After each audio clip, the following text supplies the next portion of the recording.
I don't particularly like people. I don't, and it makes it very difficult to be a social worker.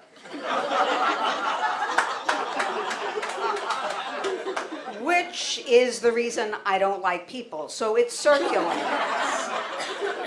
Worst profession to me, nightmare profession. First of all, I'm working with the mentally ill.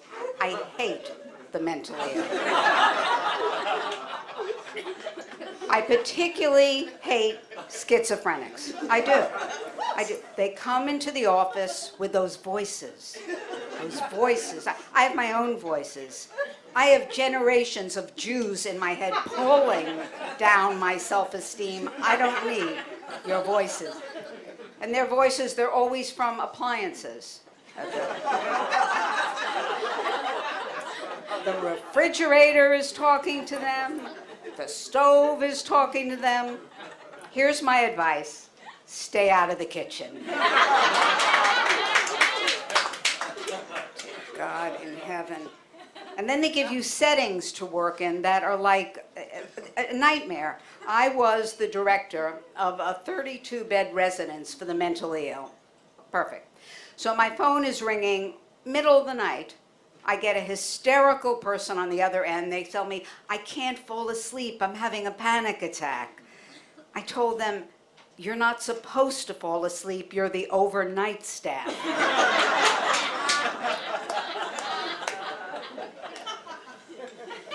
But here's the worst thing. Here's what really is the torture you bear. The supervisors. Now, I don't know, my supervisor who I have now may be in the audience, and she's actually a nice woman. I would say it if she wasn't here, but whatever. But the ones before, essentially, I think they are basically coming from hell, but hell is full.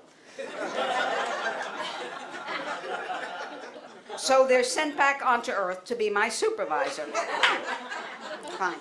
I had a woman, last place I worked, she was the grandmother of Satan. There is no question about it. First of all, she wore these very big, full skirts, which weren't to hide her big ass, which she had. It was essentially to hide the tail. I know it.